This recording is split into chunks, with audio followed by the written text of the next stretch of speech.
Welcome to the Honorable Judge Gregory C. Pittman Show. The Judge, how you doing, sir? What's going on, PA? How you doing? Man, you are. I love the background. Yeah, I'm in my office today. I decided to do the show from the office, man. Okay. Yeah. So you back at the county building? Yeah. Well, I've really been here, most days. Even though people aren't coming into the courtroom, I'm here in my courtroom, so I can. So we have the recording system set up that's easier than trying to be at home and do it. So that's good. Are you happy to be there, or you rather be at home doing everything? I would much rather if we were just back to normal. I would love to just have people, and these Zoom hearings are, man, this wears me out, man. Really? Oh my God, you got more people, work? Huh? More work? In a sense, it is. So it's two sides of a coin. PA is, in some senses, there are things about doing these remote hearings that's very efficient, very economical. And then there's some stuff about doing these hearings, man. People are laying in bed, and they got their dog on their lap, and they get up and walk around because they're tired of sitting down or whatever. Right. Yeah, not the same setting. Well, we have to constantly remind them that even though you're at home, you are, for all intents and purposes, still in a courtroom, in a circuit court in the state of Michigan. So you don't get up in my courtroom and just walk to the back of the courtroom when you feel like it. You don't get to drink a cup of coffee or whatever you got in that cup. You don't get to strike up a square, while you're sitting there. Right. So you can't do it here. Feel disrespected, huh? Well, I think one of the reasons why institutions like a court have the kind of decorum they have and the rules, is that I think it kind of helps promote the seriousness and, of what's going on here. So, that still makes sense to me. Not necessarily about being disrespected. That doesn't really bother me, I get it. If I was at home, I probably would feel, real comfortable too, but that defeats the purpose of what we're doing. Wow. So what all you want to talk about today? It's been a minute. We haven't talked. I want to talk about you, man. What's going on, and what are Paul Allen's hopes and dreams? I want to hear that, man. That's a long list. How you been, man? I'm just trying to live. You know what I mean? I'm just trying to maintain, Judge. Just trying to live and trying to maintain. And, yeah. Hey. That's where you broadcasting from? The Seychelles Islands? No, I'm in Michigan. I'm in Muskegon. Are you really? Yeah.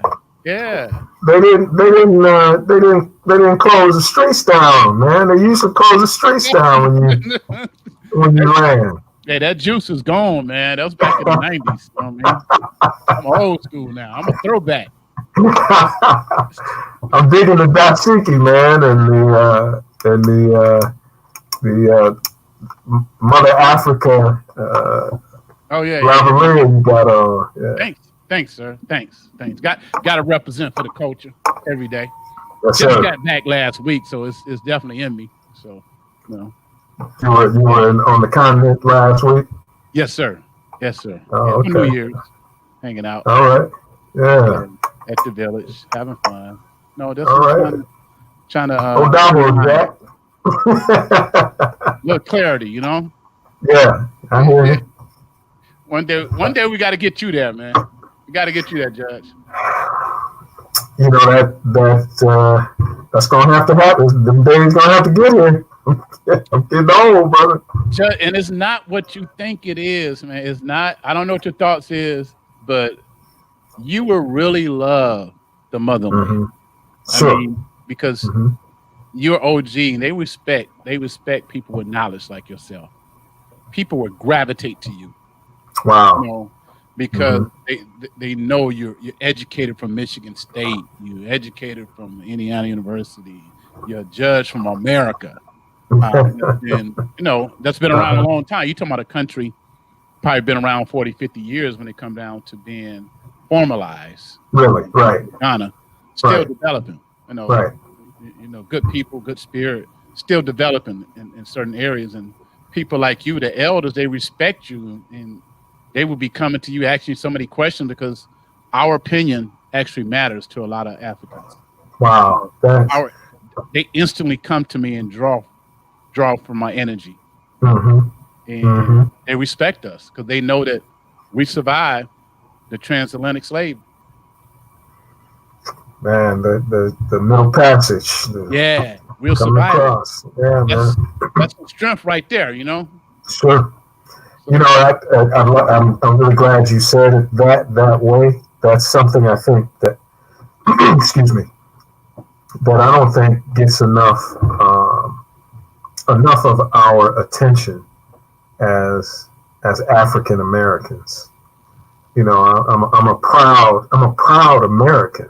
You know, but I'm a proud African American, yes, and and part of that pride is that built into the DNA that we all share, having come from that motherland, is the resilience to have, like you just said, man, to have over time, over generations, survived and continue to be viable and continue to be important in the fabric of this country, regardless of who attempts to diminish that. And as we have lived through over any number of years, and certainly that has been magnified over these last 4 years of an administration, as Doc Rivers says, we continue to love this country, and somehow, sometimes this country does not look to love us back. that's real. So to hear you say that is a level of respect and admiration that those folks on the continent have for us in our journey, in our evolution as a people in this country who helped build this country is really, really heartening. Yeah, so it's a Mm-hmm. major respect. I think we got a question. We got an online question for you, Sure. Judge. Tawanda McDaniel said, "What's your take on the Muskegon County commissioners that may have been involved in the Capitol incidents?"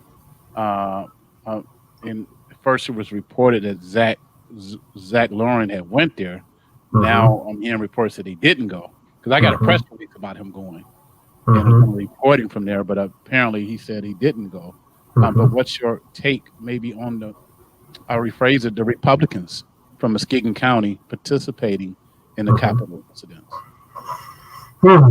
Well, that's an interesting question, especially for me, because one of my responsibilities here as presiding judge is I have a number of matters that I must deal with our county commissioners on, regarding the administration of our court. So there's a relationship here that I certainly want to be very respectful of. I would say that anybody who was in Washington D.C. On January 6th had absolutely every right to be in Washington D.C. on January 6th. Hmm. And I would further say that they had every right to voice their opinion and be heard in whatever they believed were the particulars of what their gathering and protest was about. Mm-hmm. I don't think anybody had the right to abuse and misuse the people's house in the manner that it ultimately wound up being abused. I don't think anybody had the right to go to Washington, D.C.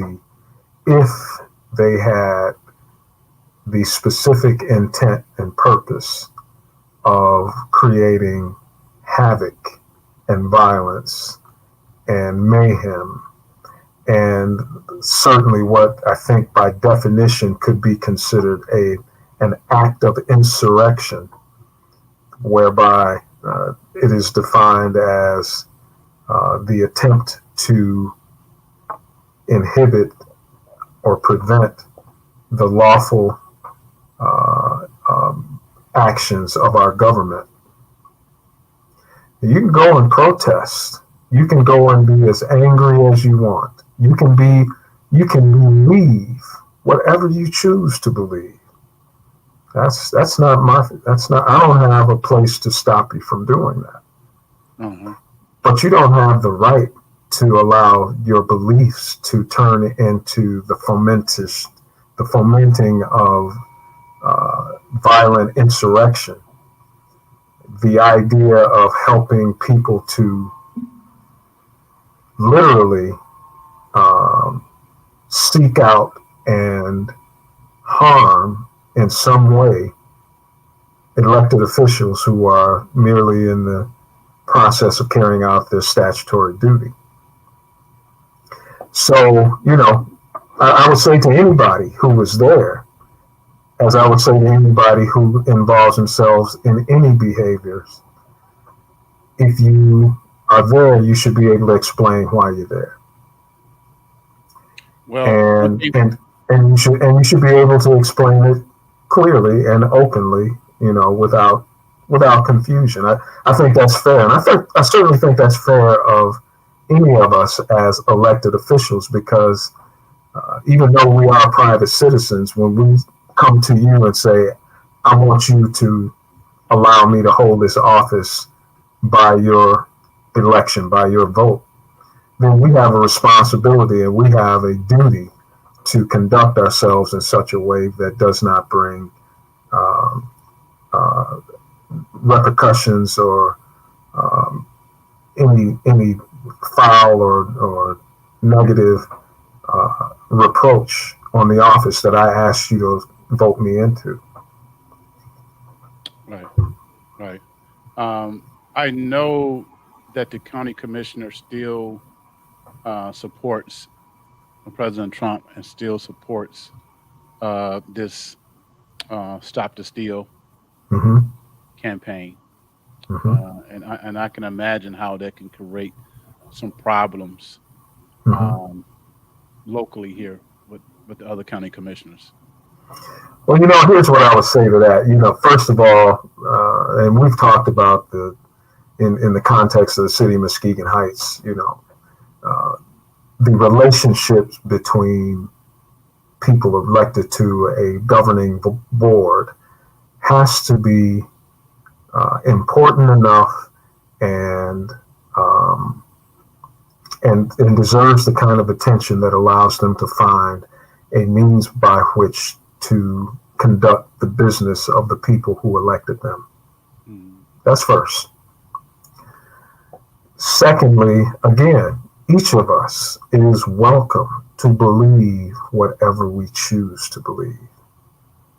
And I will never be the one to tell anybody that I'm somehow engaged in the effort to take your belief of what you believe away from you. But I think ultimately, not only as an elected official, but as a good citizen of our community, that's you, that's me, that's any commissioner or anybody else, we must always be searching for and unsatisfied until we have found and accepted the truth. You're welcome to your own opinion. You're not welcome to your own facts. And when those facts are presented to what we in this system that we believe in are the trier of those facts, and that trier of fact returns a decision that says that what you are espousing as an opinion is not supported by fact, which means we can't proceed any further in attempting to continue to prosecute your opinion because the facts don't support it. That's what I do. That's my job. You come into my court and you believe whatever you choose to believe, and you have an opinion, and you are there to try to convince me as the trier of fact that your opinion, in fact, has support. But when it is found at some point that it cannot be supported by what the actual circumstances are, then you will not prevail. And you cannot continue to live in such a way or act in such a way that even though the facts don't support it, you have prevailed. It's time to move on. Right. There you go. And I say that with all due respect. All due respect. You have absolutely the right to believe what you choose to believe, but we are headed to a very slippery slope, PA, when we can never get to a point where we are working from the same set of facts. Right. Yeah, and that's where we at. Mm-hmm. Judge, let's talk about the vaccine. Have you taken the vaccine yet? Yeah, I got a shot yesterday. Good. All right. I'm in this group, this 1B. I guess they've phrased it, this next cohort, as a person who has to have some very direct contact with the public. Got it yesterday. How did it go? Well, I gotta tell you, man. First of all, our fellow Tiger, Kathy Moore, is the drum major in this public health piece that's going on in Muskegon County, and I think she's doing a phenomenal job. Yes, she has. She is handling this business, and brother, it is a lot. It is an incredible lot. So, having said that, though, without what I think is the appropriate leadership from the federal government that passes through to the state government, it's everybody at the level of, like, our county, for instance, all over the country, man. It feels like they probably are left to their own devices to figure out how to make this thing work. Right. And I could certainly see that a little bit in how the process unfolded for me yesterday, getting that vaccine. I haven't asked anybody for a vaccine. I was just made aware that you're in this cohort, and we will vaccinate you as soon as we can. And okay, that's fine. And all of a sudden yesterday, boom, I get 5 phone calls. You need to come and get your vaccination. And part of that is the logistics. You got to go to the hospital or the health department? They sent me first to Hackley Urgent Care. Used to be the Hackley Emergency Room. And when I got there, they were out of doses. And part of that is the logistics. Once you take that, once you open up that set of doses, they got to get taken care of within a certain period of time, or they are no longer any good. Okay. And I got the Pfizer version of the vaccine. So that's the one that's got to be stored, I think, at sub-zero temperatures until it's open for usage. So they didn't have a dose where they initially sent me, but they were on the job and they called around to some of the other places and they found a spot that still had doses available, which turned out to be Health West, which is housed out of the back of the Covenant Hall. Used to be the old Child Haven building. Okay. And got over there, and they were very efficient. They had stations set up, and they had, socially distanced, and you had to wait your turn. It probably took about 10 minutes, and then you have to wait approximately 15 minutes after getting the shot to make sure you don't have any immediate, reaction. My arm is sore. I get flu shots every year, but I've never felt it this sore, man. My arm is, it's hurting a little bit. And I was very, very tired yesterday after I got the shot, which is one of the effects that they said is a possibility of getting the shot, getting the vaccine. Okay. I was really tired. Slept a good part of yesterday evening, but today I feel, and I didn't feel bad. I was just tired. I feel great. I feel great as this old 59-year-old body allowed me to. You look good, man. You look good. Thank you. Was there any hesitation for No. you in regards to this vaccine? No. Mm-mm.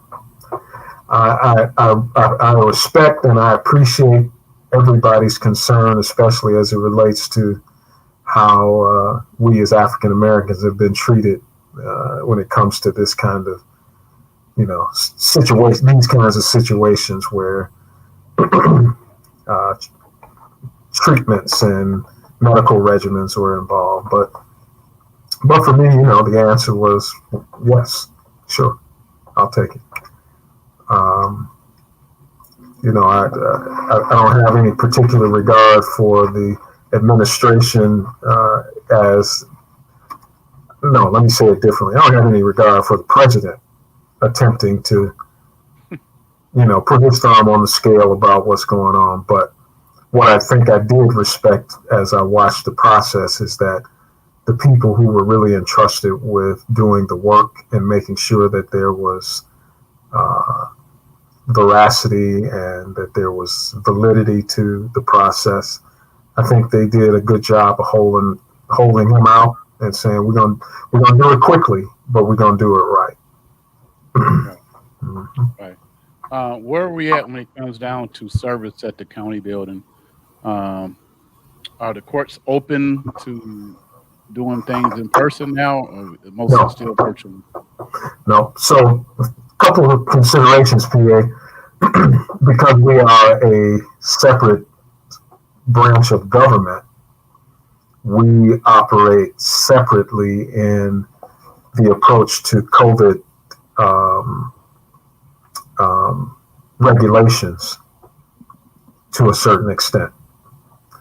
So the timelines that you may see coming from the Michigan Department of Health and Human Services are timelines that we follow to a great degree, but we have the autonomy to, do things a little differently as fits what the judicial branch of government needs to do. So we are in a plan that calls for 4 different phases to how we operate. And we had gotten to the point back in the summer of being in phase 3 of those 4 phases. We had moved along very nicely.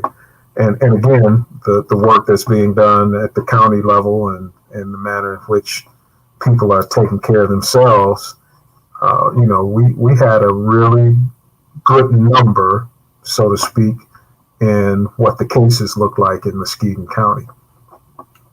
And of course, the surge hit and headed into the fall and now into the winter. So we have moved back to all the way back from phase 3 back to phase 1, Mm. moving very quickly to phase 2. Okay. Phase 2 allows us to continue to operate remotely, but we are now requiring that everything that can be done remotely. And as part of our shared branches of government, the administrative branch or the executive branch has a certain set of rules for how people are able to access the county building, the courthouse, and our courts are in sync with that. So people showing up here live to do business now is virtually non-existent in our courts. Do you see any long-term changes? Ooh, yes. Yeah, absolutely. I think we started the conversation talking about some of the efficiencies that have presented themselves as a result of the remote operation of the court, through this Zoom technology and that kind of thing. I can see where we would continue to use Zoom in situations where we don't have to have uh, extensive testimony and presentations of evidence and cases that are not really, really contested. For instance, I give you a simple example. A lot of divorces that are administered here in our circuit courts are what you would call consent divorces, meaning both parties are in agreement. Hmm. Both parties have really come to terms with how they want to divide up whatever their married estate looked like, whatever they accumulated during the course. They don't have any issues that they need to really have decided by the court. Right. So there's a time period that has to elapse before you can actually have a judgment of divorce entered. Once that time period has elapsed, instead of requiring people to come into the building, come into court to sit down in front of me and say, we don't have any issues to really fight about, and we got a judgment already prepared. We know what we want to do. It's going to be much better to have those folks be able to do that simply on Zoom. Wow. You know, email or mail the documents to us beforehand. Put you on Zoom. You don't have to leave your house. You know, and put this thing on the record and Wow. be done. Be done. You That's know, cool. Yeah. That's yeah, cool. I can see that. I can see that. I can see yeah, that. yeah. And probably maybe these small claims, maybe some other stuff could be done that Well, way. see, that, for instance, what you just said, a really good, a good point of comparison. Small claims is the kind of thing, PA, where I would not see that Zoom would be an advantage at all, because this is this argument between two people who don't have lawyers involved. So they need to say what they need to say, and there's a lot of how would I put it, a lot of refereeing Okay. that the judge has to do because they don't know the rules, and they can get all way off track and start talking about a whole lot of stuff. Well, I remember when you did such, that's totally irrelevant to the case that's before them. That's the kind of thing that you kind of want people in front of you so you can have a little more control of how to keep them on task, to get them through to the end of what they need to get through to. Um, but let's say that in that same small claims matter, these folks have a chance to talk to one another and they come to an agreement. Yeah, I owe you that, and if you let me pay you $100 a month for the next, 24 months, I'll do that. They come to an agreement. They contact the court and say, we don't need to be there. We agree. Right. court can contact them back and say, well, let's put that on the record by Zoom. Here's the contact information. Let's do that next Friday. Saves them a day from having to leave work, or a lot of situations people have to come here from out of town because they have to appear in court. Right. Man, how much money and time are you going to save? That way. Yeah, I think I heard DJ mention that now Zoom is making it possible to take witness statement. Yes. Zoom, yeah. And they the witness don't have to fly in. Yeah. Not to be put up in a hotel. Don't have to deal with the witness intimidation thing, the factor now. Oh my goodness. Listen, PA, I was joking with a couple of lawyers. We were waiting to finish a divorce and we were sitting on Zoom just talking. I would love, PA, if I could make it my rule that in that divorce, only the parties, the husband and wife, can come to the courthouse. The new boo can't come and sit in the hallway as we're negotiating and working our way through settling that divorce. And then he goes out and tells his new boo, yeah, okay, this is what we worked out. And she destroys the whole thing for him. Like, you're a fool. You shouldn't do this. We get that a lot, man. Wow. Wow. So in his business. So if I could make it a rule that the new boo, the new baby daddy, or whoever can absolutely be here because this is a public court. Right. But you have to come and appear by Zoom. Yeah. Cut that off. They'd be in the background though. You can hear them heckling in the background. PA. That's what mute is for, baby. Right. Click that mute button and keep it moving. Right. Wow. So, where are you at on divorces? Are you seeing an increase or decrease in those?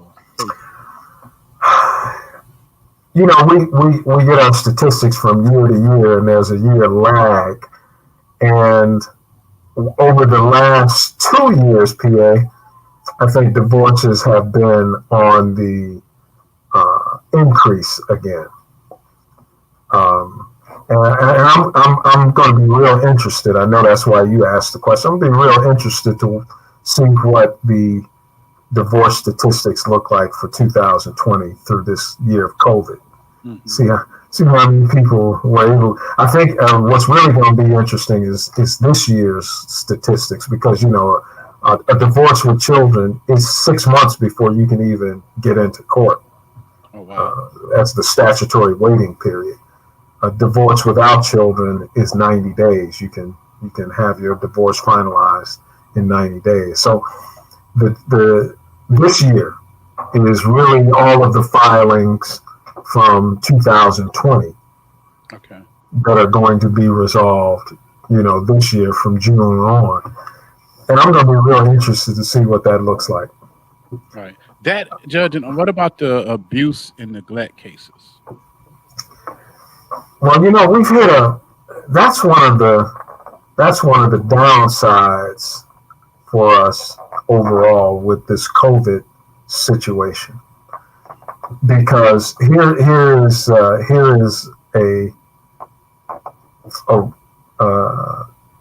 factor that we cannot do anything but accept one way or the other. You have the right to appear in court in person in your whatever your hearing is, whatever your situation is. You have the right, and we only can operate by Zoom with the agreement of the parties who are involved, right?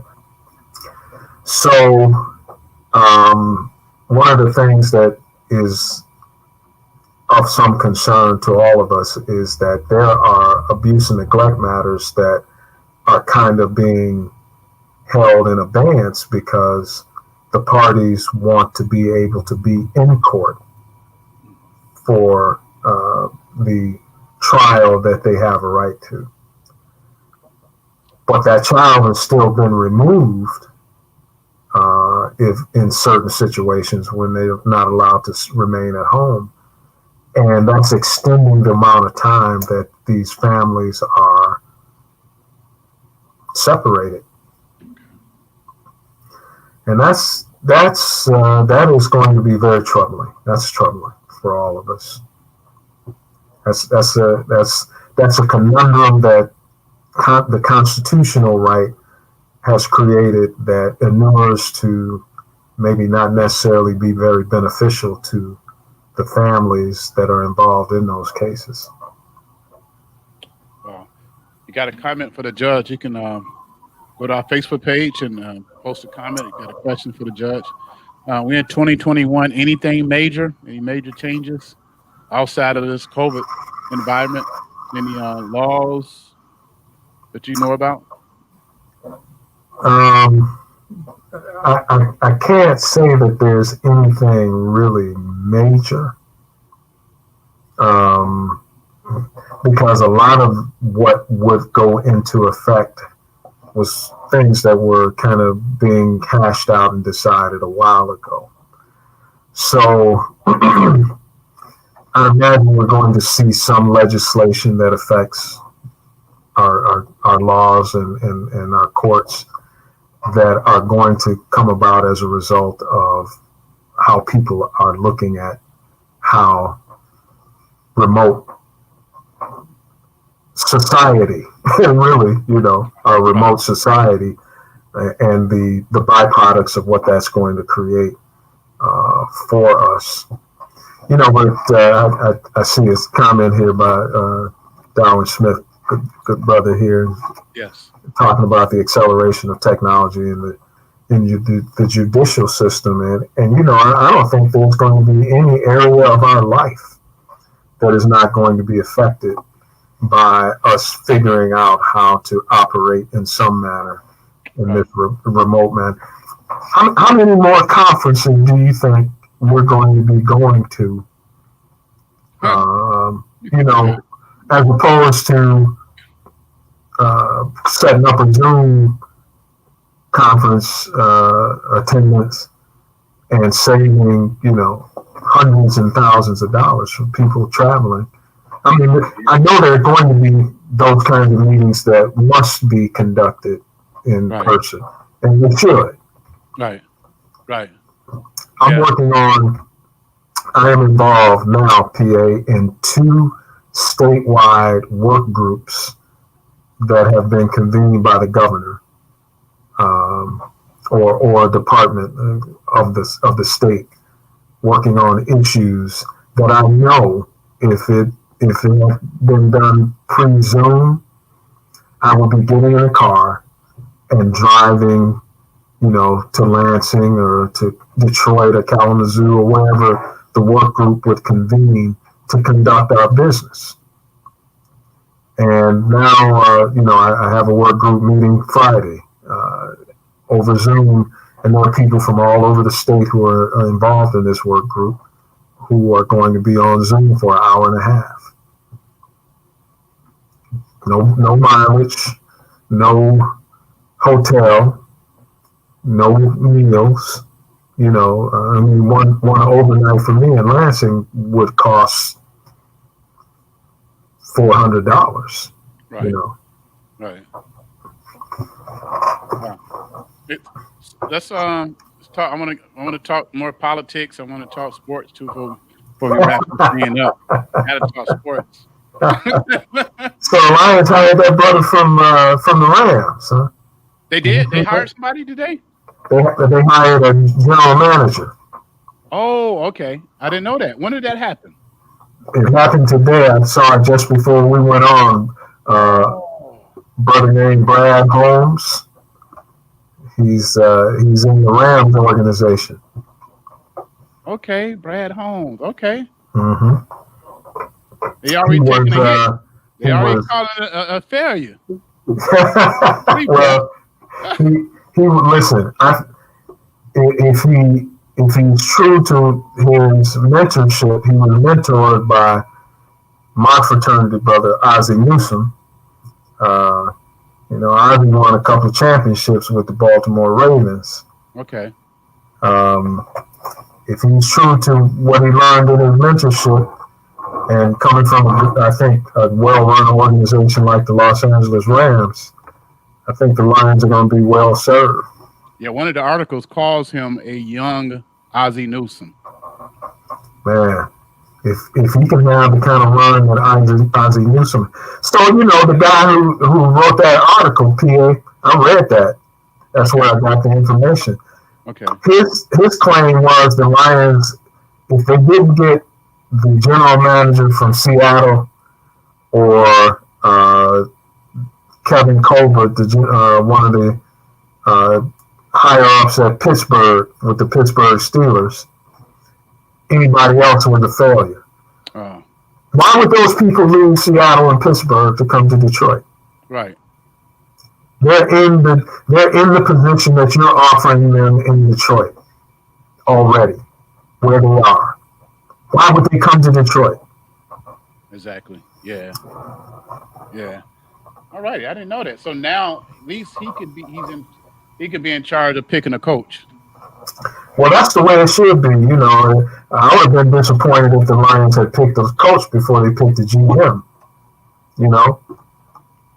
Why am I going to go to work for your organization as the person who's in charge of football operations, and I didn't even have a say in who is going to hold the most important job in the operations, the coach. But that would be the Lion thing to do. Right. Right. Hey, shouts out to Willie Snead, Muskegon Heights kid, playing in the playoffs this weekend. Yeah. I think he's number 2 or number 3 in receiving for the Ravens this year. On their team. Yep. Yeah, he's had a great career, man. What is he in? Maybe his 5th or 6th year? Second or third contract. Yeah. So shout out to Keith Guy. KG. The AD. Hey, so what are your thoughts on Ohio State in Alabama game? Oh man, Alabama is just on another level. They're on another level, man. Right. They're on another level. Did you see it happening like that, though? Well, I think it would have been a closer game if Ohio State's quarterback hadn't got hurt in the Clemson game. Okay. Because he could not have been operating at close to 100%. He wasn't anywhere close to 100%. He took a vicious hit that hurt him. And then when their number 1 running back got hurt on the very first or second play of the game, right? Right. I said then that, their best hope was to be able to keep up and go score for score and be close, and not give up a score and not get one. And when those guys went out, I said they're not going to be able to keep that up. That pace. And they couldn't keep that pace up because they needed everybody firing on all cylinders. Ohio State is the real deal. Right. But Alabama is just a whole nother level. Is it Nick Saban or it's just a franchise? It's just a college? Well, I think they've reached a point where they're in that sweet spot where Alabama just recruits itself. If you had, listen, Pierre, if you had a son who was really that guy, all about it, had that kind of ability, and he got an offer from Alabama, it'd be awful hard for you to say no, wouldn't it? Mm-hmm. Yeah, it's guaranteed. It's guaranteed success there. At least the program was built for success. They had last season 12 players leave the University of Alabama and finish the year on an NFL roster. Wow. 12 guys. Right. Yeah. in 1 year who stuck on a roster. Man. I'm sure that's over half of the class then. Well, I mean, you consider that the recognized limit for a recruiting class is 25. So that's right at of course they weren't all out of the same class, but if the class is 25 and you got 12 guys who maintain themselves, wait a minute, and when I say on the roster, I mean on the active roster. I'm not talking about practice squad. Okay. I'm Wow. not talking about the other guys who are still getting a paycheck from an NFL team Right. with a chance to make a roster. That's remarkable, man. It is. I'm going to talk basketball, then local football, then local politics. Where we go. James Harden going to Brooklyn Nets. Not enough basketball in Brooklyn. Not enough shots. You got KD, you got Kyrie Irving, and you got James Harden.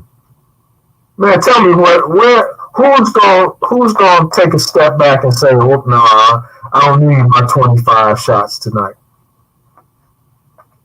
So that's not going to work. I just don't see it working, man. One of them, not one of them, all of them are going to have to really, really take a step back and think about this. When KD was in Golden State, I think he did a really good job along with Steph Curry and the other brother. Clay. I think his last name right now. Yeah, I can't think of his name right off the top of my head.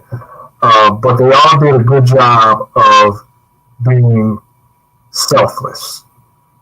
They deferred to each other. And Draymond Green was kind of the facilitator. He would get it to where it needed to go, and they got their shots. But one of the reasons why KD left is because he kind of felt like, I need to be that guy, right? So he goes to Brooklyn, and he teams up with Kyrie Irving, and that's two really high-level guys. And then this third guy comes in. Klay Thompson. Thanks, Ira. Yeah, Klay Thompson. Klay Thompson. So when the third guy comes in, Kevin Durant, who I think is the best player in the league, says, "This is what I left in at Golden State. I could have stayed in Golden State and we could have kept winning championships." Right. Guaranteed. We'll see how that go. We'll see. We got three local teams playing semifinals. Muskegon, Montague, and Montrose. Yeah. Mm-hmm. M. So I think it's ridiculous that they're still playing football. in January after the pros. Well, the pros still playing too, so. I just don't find that there's any value in having these kids continue to start and stop. So, do you think scrap the season? Well, I think that with COVID and the effort to try to keep people safe and to try to share the resources that are available until we can get to some level of normal again, I think each one of these sporting seasons should have the opportunity to have some season. Mm-hmm. So football was able to play. I think they were able to get like 6 or 7 games in the regular season. And then they played the playoffs for as long as they could. I'd say, okay. The kids who are seniors have film and they can be recruited, right? Right. Maybe you don't get to crown a champion this year, but then That's everybody. Everybody misses out on the championship. It's equal. But now what's going on is you are continuing to push into what should now be the winter sports season. Right. And a lot of those kids who play football play basketball. And those kids who play basketball should have an opportunity for some season. Maybe they don't even get a championship, depending on how COVID and the protections evolve. But let's give everybody some season instead of putting the emphasis on trying to complete somebody's one season. Okay. You know what I mean? But here's the other thing. What about the health? What about the costs? What about the starting and stopping that these kids have had to go through, and how that affects their ability to have? You're going to crown a champion, but is that champion? Were there some teams who had more momentum and should have been able to get all the way through to the end, but because of the start and stop, they lose momentum, they lose players, right. They lose, just the energy of wanting to be a part of it. That's not fair, man. Just call it. Right. So, you think Shores and Muskegon, Montague can go all the way? Yep, all three of them. Absolutely. Yep. All three of them. Good. Without question. That'll be a repeat for Mona Shores. They won last year? Yeah, they won it last year. Yeah. Yep. And I don't see any reason why they won't be competitive to win it this year. Right. It seemed to be strong competitive. Big Rob, tell you congratulations on winning your award. I think you got an award from the Rotary. Yes. Uh-huh. What was it? What was the award? I was recognized as what they call a Paul Harris Fellow. The Rotary Club has created this foundation, this Paul Harris Foundation, who I believe is the founder, if not one of the founders of the Rotary of America, and they recognize people from time to time in the communities where Rotary exists as a fellow of the foundation, and they provide $1,000 award in some kind of way to a worthy cause on my behalf. So I was really honored. Myself and Sam Joseph, who was the founders of these Covenant Academies in Muskegon, Kalamazoo, Saginaw, we were recognized together for having founded Muskegon Covenant Academy. Oh, wow. Mm-hmm. That's good. Congratulations. Definitely worthy. MLK weekend, anything are you celebrating? Are you speaking? Are you guest speaker, headlining somewhere? Flying out to New York, Miami, Georgia? No, man, nobody want to hear what I got to say. So I'm just celebrating with everybody else at MLK, man. Nothing special coming up? Nothing? No, nothing special at this. Really, I'm surprised, man. Because you could do 3 or 4 events from your crib right now.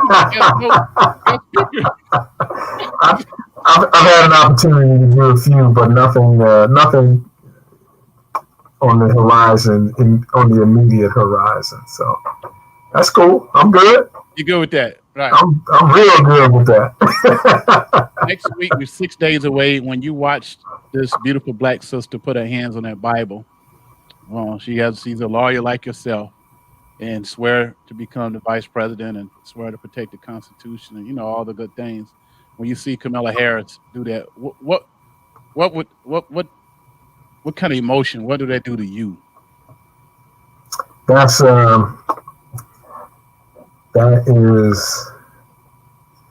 is in my mind, PA, an acknowledgement of what this country can be when we get out of the way and let people's talents and abilities and ambition have its opportunity. That's first for me. I took the day off Wednesday, the Wow. 20th. A, because I wanted to celebrate watching 45 leave,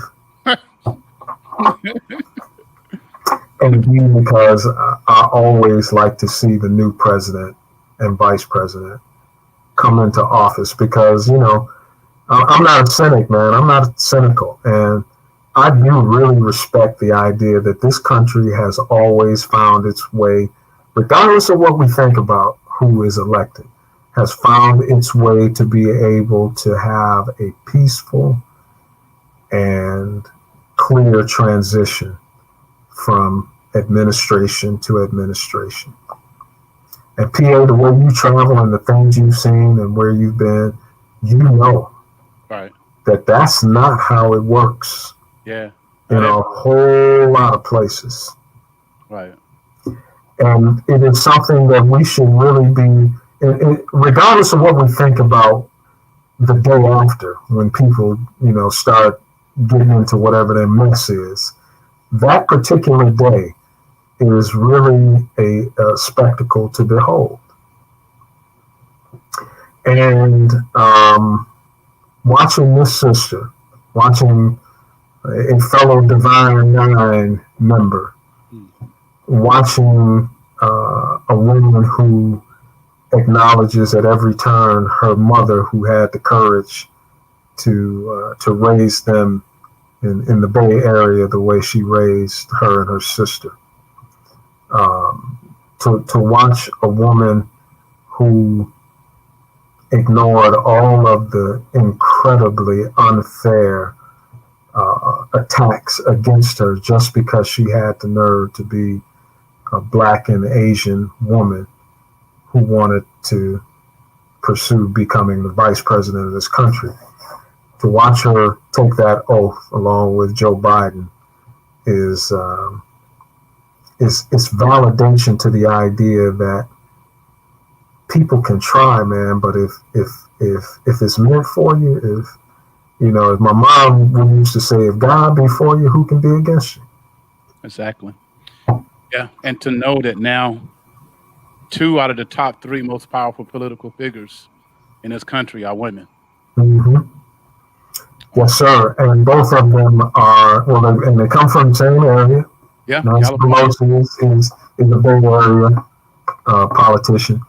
But both of them are formidable, man. They're not just there because they wear a mean pantsuit. Right. Right. That Nancy Pelosi is no joke. She's a fighter. She is the real deal. And I truly believe that Kamala Harris is. I've been watching her, man. I've been paying attention to her career from as far back as when she was in local city government in San Francisco. Okay. I would hear her name, and in the National Bar Association, which is the black bar. There's the American Bar Association, which is the large bar association for everybody, but the National Bar Association is the organization that is founded and for African American lawyers. And I would see things that she was doing in the National Bar and the American Bar. And when she became Attorney General for the state of California, which is essentially a law firm larger than just about every law firm in the country. Oh, well, didn't know that.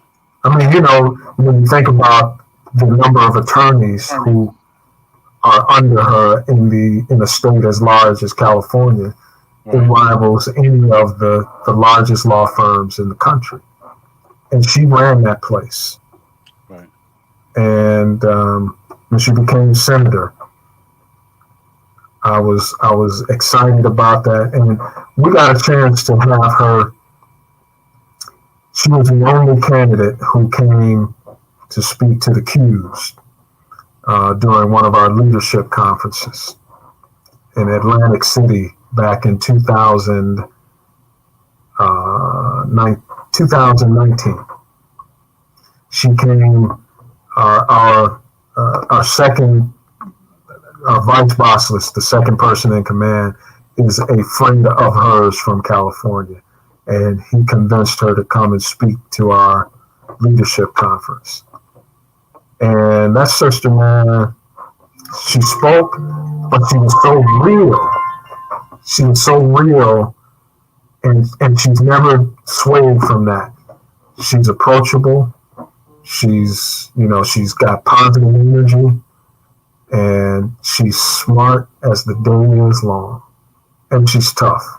Yeah. I'm excited. You, I'm excited too. Yeah.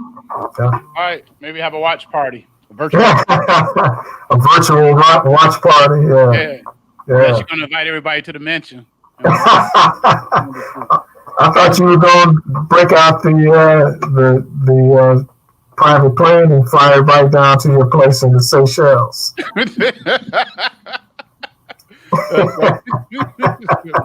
Shout out to Christian Pittman, who's in Ghana. He's watching us over in Accra, Ghana.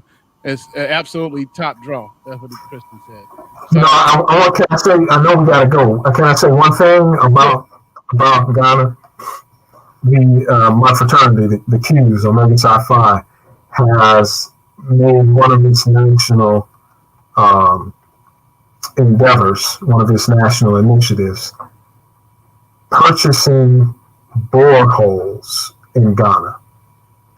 Okay. And for people who are not aware, boreholes are simply clean water dispensaries. Mm. And our Grand Box List, Brother David Marion, challenged each of us to contribute whatever we could to the quest to be able to purchase as many clean water dispensaries, as many boreholes as we could in Ghana as individuals, as local chapters, as our districts, and as a national fraternity.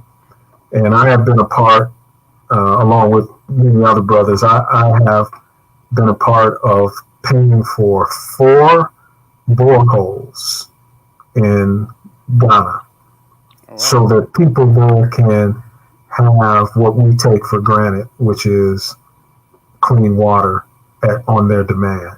I got to make sure my village is on that list. Make sure they can get some of those. That's good to know, Judge. Thanks. Absolutely. Let me know. And what we may turn that into is our local chapter, Theta Nu, being the sponsor of that borehole in your village. That person, Christian, is an executive. I'm a chief, but he makes sure everything gets done from the village. And he actually works for Michelle McKinney-Hammond, who is from he's her assistant too. Yeah. So I'm gonna get with Christian. That's good to know, Judd. Wow. Okay. All right, we can end out on a good note. Thank you. Well, let's make that happen. Yes, sir. Well, I know you said you in your basement, your office at your basement at your house.